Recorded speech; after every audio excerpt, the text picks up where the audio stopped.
आप में से कुछ भाई बहनों के मन में प्रश्न होगा कि गौ कथा क्या है। जैसे सुबह अभी यहाँ एक भैया जी बैठे थे, वो हमें सुबह बता रहे थे कि गौ कथा भी होती है, ये मुझे तो पता ही नहीं था। गौ कथा नई कथा नहीं है। कथाओं में सबसे पुरानी कथा गौ कथा है। कथाओं में जितनी भी कथाएं हैं धरती पर, उन सब में से अति प्राचीन कथा गौ कथा है। ये बात अलग है कि लंबे समय तक गौ कथा को भुला दिया गया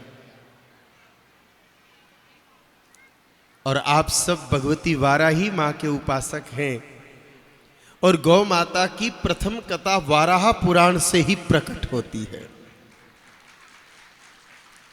देवी पृथ्वी को भगवान वाराह गौ माता की पवित्र कथा सुनाते हैं।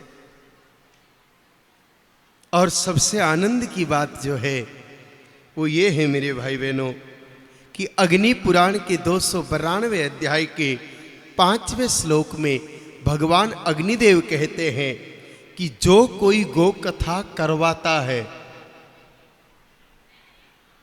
जो कोई गौ कथा करता है और जो कोई गौ कथा सुनता है, उसके पूरे कुल का उद्धार हो जाता है। ये अग्नि पुराण में भगवान अग्निदेव ने 292वें अध्याय के 5वें श्लोक में स्पष्ट कहा है। मैं उस प्रसंग पर तो आपको बाद में ले जाऊंगा, लेकिन पहले आपके मन के संशय को दूर करना चाहूंगा, क्योंकि जब तक मन में शंका रहेगी तब तक श्रद्धा नहीं बन सकती, और जब तक श्रद्धा नहीं बनेगी गौ कथा आपको लाभ नहीं दे सकती। आप में से कई भाई बहनों के मन में ये भाव होगा कि गाय तो एक पशु है और किसी पशु की कैसे कथा हो सकती है। आजकल हमारे अंग्रेजी मीडियम के पढ़ने वाले बच्चे पहली क्लास में पढ़ते ही यही है कि cow is an useful animal, कि गाय तो एक उपयोगी जानवर है, गाय तो एक उपयोगी पशु है।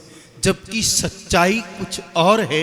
हमारे वेदों में लिखा है तिलम न धान्यम पशुवत न गावह, गाय माता पशु नहीं, गाय माता प्राणी नहीं, गाय माता सनातन धर्म का प्राण है।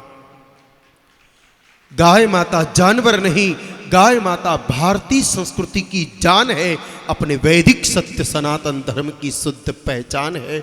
और गहराई से हृदय खोल करके देखोगे तो पाओगे कि गाय माता अवतारों की भी इष्ट है और देवताओं के समान है। लेकिन जब तक चमड़ों की आंखों से हम देखेंगे तब तक गाय में देवता नहीं दिखेंगे।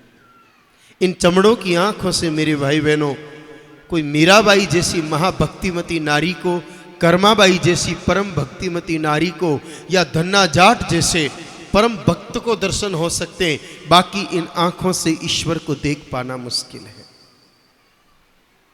आप एक छोटा सा प्रयोग समझिए। आप लोग जब किसी मंदिर में जाते हैं, सबसे पहले मंदिर के दरवाजे पे प्रणाम करते हैं ना भाई जी।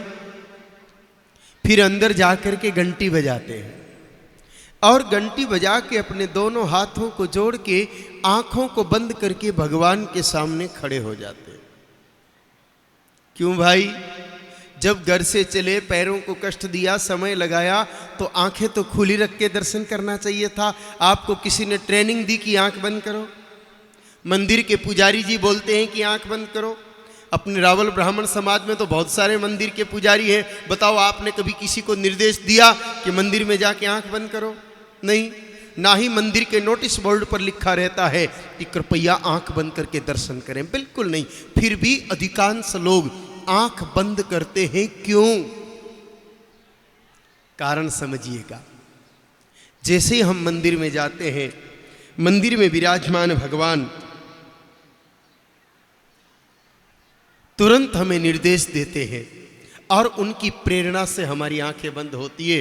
वो कहते हैं कि बेटा, जरा इन चमड़ों की आंखों को थोड़ी देर के लिए बंद कर, क्योंकि चमड़ों की आंखों से तू मुझे देखने की कोशिश करेगा तो मैं तुझे परमात्मा की जगह पीतल या पत्थर की मूर्ति नजर आऊंगा, भगवान की जगह रंग बिरंगा भाटा नजर आऊंगा। थोड़ी देर चमड़े की आंखें बंद कर और अपने हृदय की आंख खोल करके देख, तो तू मेरे हरि रूप को जान पाएगा, ईश्वरीय सत्य स्वरूप को पहचान पाएगा।